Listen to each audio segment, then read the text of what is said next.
ഉൾക്കൊള്ളാൻ വേറൊരു തന്റെ സഹായം വേണ്ട, ഞാൻ മാത്രം മതി. നോക്കിയോ എന്താ ഇപ്പോഴത്തെ അവസ്ഥ? അങ്ങനെ തുടങ്ങാം, ഡയറക്റ്റ് ടു പോയിന്റ്. നമ്മൾ പ്രതീക്ഷിച്ചതിനേക്കാളും ഭീകര സക്സസ് ആണ് ഈ റെസ്റ്റോറന്റ്. നീ എത്ര പുളു വേണമെങ്കിലും അടിച്ചോ, പക്ഷെ കേൾക്കുന്നവർ കൂടി ദഹിക്കണം. എനിക്ക് വായി തോന്നുന്ന ഞാൻ പറയും. ഇവിടുത്തെ പ്രശ്നം ഇവിടെ വരുന്ന മുഴുവൻ ആൾക്കാരെയും തൃപ്തിയാക്കാൻ നമുക്ക് സാധിക്കുന്നില്ല കറക്റ്റാണല്ലേ? സാധാരണ കടകളിൽ പോയി കഴിഞ്ഞാൽ ഏത് സാധാരണ കട, സാധാരണ ഇപ്പൊ വീട്ടിലൂണ് അല്ലെങ്കിൽ സാധാരണ ആ കട ഈ കടയിൽ നമ്മൾ കമ്പയർ ചെയ്യുന്നതിനെ കുറിച്ച് സംസാരിക്കാൻ പോലും പറ്റൂല. ഇത്ര അഹങ്കാരം പാടില്ലടാ. നീ തീർന്നടാ, നീ തീർന്നു. നിങ്ങൾ അങ്ങനത്തെ ഒരാളാണെങ്കിൽ നിങ്ങൾ ഇവിടെ വരരുത്. നാശത്തിലേക്കാ നിങ്ങൾ പോകുന്നത്. I am not interested to talk. Road സൈഡിൽ ഞാനിവിടെ കൊടുക്കുന്ന റെന്റ് ഇല്ലേ, ഒരു മാസ്റ്റർ റെന്റ്, അത്രയും പൈസ ഉണ്ടാവില്ല അതിന്റെ ടോട്ടൽ ഇൻവെസ്റ്റ്മെന്റ്. ആ കടയും ഈ കടയും നമ്മൾ കമ്പയർ ചെയ്യാനാണെങ്കിൽ ഞാൻ അത് കേൾക്കാൻ പോലും തയ്യാറല്ല. തന്നെ താൻ അറിഞ്ഞില്ലെങ്കിൽ പിന്നെ താനേ അറിഞ്ഞോളും. വിനാശകാലേ വിപരീത ബുദ്ധി. എങ്ങനെ നിങ്ങൾക്ക് കമ്പയർ ചെയ്യാൻ പറ്റും? അതിന് വേറൊരു കമ്പാരിസൺ തരാം. ഇപ്പൊ ബൃന്ദാവനിലെ 125-135 റുപ്യക്കാണ് ഊണ്. നിങ്ങൾ ബൃന്ദാവനിൽ പോയി കഴിക്കൂ. നിങ്ങളുടെ ഈ ധാർഷ്ട്യമുണ്ടല്ലോ, അർഹിക്കാത്തത് വീണ്ടും കിട്ടിയ അല്പന്റെ ധാർഷ്ട്യം.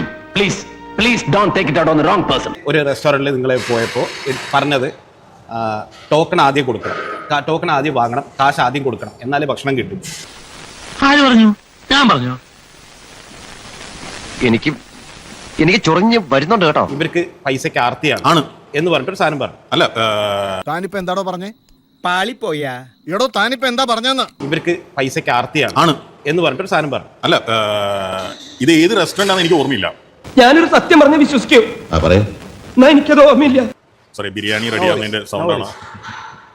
ഈ 9:30 ബിരിയാണി റെഡി ആയല്ലേ? ബ്രേക്ക്ഫാസ്റ്റ് ബിരിയാണി കഴിച്ചാലോ? നിനക്കതൊക്കെ എങ്ങനെയാ സാധിക്കുന്നത്? ഇതൊക്കെ ഞാൻ പണ്ട് വായിച്ച് ബൈഹാർട്ട് പഠിച്ച് പ്രാന്താണ്.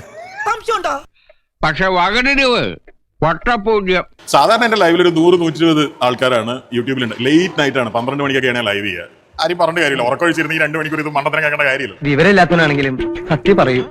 എനിക്ക് മനസ്സിലാവാത്തത്, എന്റെ അമ്മ എന്നെ സ്നേഹിക്കുന്നതിനേക്കാളും കൂടുതൽ ഈ ആളുകൾ എന്തിനാ എന്നെ സ്നേഹിക്കുന്നതാണ്. ഞാൻ ചിരിച്ചു പോയനെ. റിച്ചിന്റെ ഷെഫിന്റെ പേര് പറഞ്ഞു. എനിക്കിപ്പോ മറവി ഒന്നും വയസ്സായില്ലേ? ഇതൊക്കെ മറക്കാതിരിക്കാൻ ഞാനൊന്നങ്ങോട്ട് തന്നാലോ? വേണ്ട, ആരും കാണൂല. വേണ്ട, തൽക്കാലം ഇത്രയും മതി. വരട്ടെ.